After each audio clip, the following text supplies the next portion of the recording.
अस्सलाम वालेकुम नाज़रीन, मैं हूँ advocate Zubair कुंदी।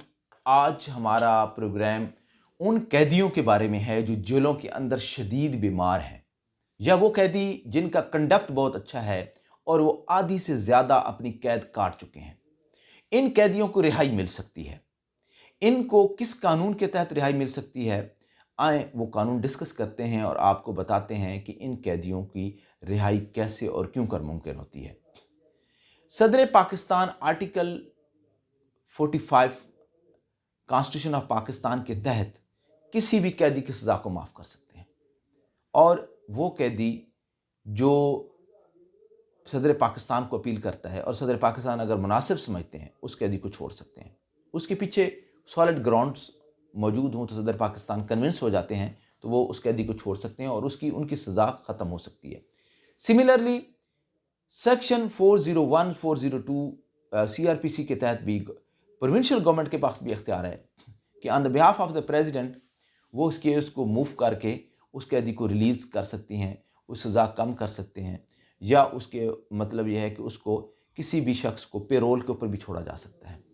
Probational release act 1927 ये कहता है, उसका सेक्शन 2 ये वाज़ेह तौर पर कहता है कि किसी भी शख्स को, किसी भी कैदी को जो है वो उसके ऊपर छोड़ा जा सकता है, पेरोल के ऊपर छोड़ा जा सकता है।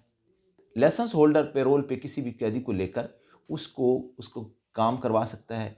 उसका कंडक्ट बहुत अच्छा होना चाहिए कैदी का, ये शर्त ये है। कंडक्ट कौन मेजर करेगा? Superintendent of jail.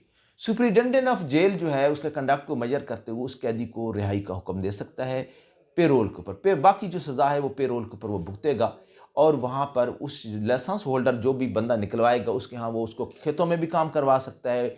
मज़दूर है, कोई अगर पढ़ा लिखा है तो उसको मुख्तलिफ़ किस्म के उसके ड्यूटी के लगा सकता है और उसको पैसे भी दे सकता है, और यानी कि उसकी जो वेजेस हैं या उसकी जो मजदूरी है वो भी उसको मिल सकती है। तो ये दो तरीके हैं। अब कैदियों के बारे में कुरान पाक की सूरत मुहम्मद और सूरह मैदा में वाज़ेह तौर पर कहा गया है कि जब कुफ़ार के बारे में कहा गया कि जब मैदान जंग में हो तो कुफ़ार के सर उतार दो, और जब वो आपके कैप्टिव हो जाएं, जब आपके कैदी हो जाएं, उनके साथ हुस्न सलूक करो, उनको अल्लाह की रज़ा की खातिर उनको छोड़ दो या उनका तावान लेकर उनको छोड़ो। ये एक इस्लाम इसकी तालीमात देता है कि कैदियों के साथ हुस्न सलूक किया जाए। कैदियों के साथ जुल्म इस्लाम में बिल्कुल मना किया गया है, कुरान का ये हुक्म है। फिर ये कुरान ये फरमाता है कि कैदी और यतीम को खाना खिलाओ, कैदी और यतीम की मदद करो, उसको पैसे दो, उसकी मदद करो। ये कुरान का हुक्म है। कैदी कैद बहुत मुश्किल है, अल्लाह पाक हर किसी को कैद से बचाए।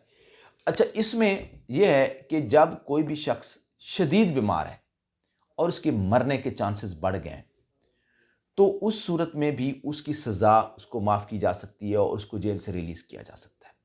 प्रेसिडेंट ऑफ पाकिस्तान के पास पावर है, प्रोविंशियल गवर्नमेंट के पास ये पावर है कि किसी भी कैदी को छोड़ा जा सकता है। कैंसर का पेशेंट है, 6 माह बाद डॉक्टर ने ये सर्टिफाई कर दिया है कि ये बंदा मर जाएगा, तो इसके पीछे का आईन पाकिस्तान का आर्टिकल 9 ये कहता है कि किसी की लाइफ और लिबर्टी जो है उसकी जिम्मेदारी स्टेट की है। तो आर्टिकल 9 लाइफ को प्रोटेक्ट करता है, तो उस आर्टिकल के प्रीव्यू में उस शख्स को जो मरने के करीब है उसको जेल से रिलीज किया जा सकता है, उसकी सजा सस्पेंड की जा सकती है। अब आते हैं, देखते हैं कि जी जब वर्ल्ड वार 2 हुई थी उसके बाद कैदियों को पकड़ा गया, कैदियों के साथ इंतहाई जुल्म का जो सलूक था वो रवा रखा गया था। उसके बाद अक़वाम मुत्तहिदा के वजूद के बाद कैदियों के बारे में कवानीन बने, और जिनीवा कन्वेंशन जो है उसकी वो एक मिसाल है। जिनीवा कन्वेंशन के अंदर ये कैदियों के हुस्न सलूक के बारे में और उनके साथ कंपैशन और ह्यूमैनिटेरियन ग्राउंड्स के ऊपर उनको फैसिलिटेट करने के बारे में एक चार्टर साइन हुआ। उसका ट्रीटी पाकिस्तान, उसका जो ट्रीटी का जो सिग्नेटरी है वो पाकिस्तान भी है। पाकिस्तान भी ह्यूमन राइट्स के तहत कैदियों को फैसिलिटी देने का पाबंद है, और कैदियों की जो सहूलियात हैं वो भी आईन पाकिस्तान के तहत वो पाबंद है। कोई भी जो जेलर है या कोई भी वहाँ का जो इंतज़ामिया है वो कैदियों के साथ नारवा सलूक नहीं कर सकता। कोई भी कैदी अपनी जो है वो दरख्वास्त दे सकता है, وہ اپنی درخواست فارورڈ کر سکتا ہے، سپرنٹینڈنٹ کے ذریعے بھی، سپرنٹینڈنٹ اس چیز کا پابند ہے۔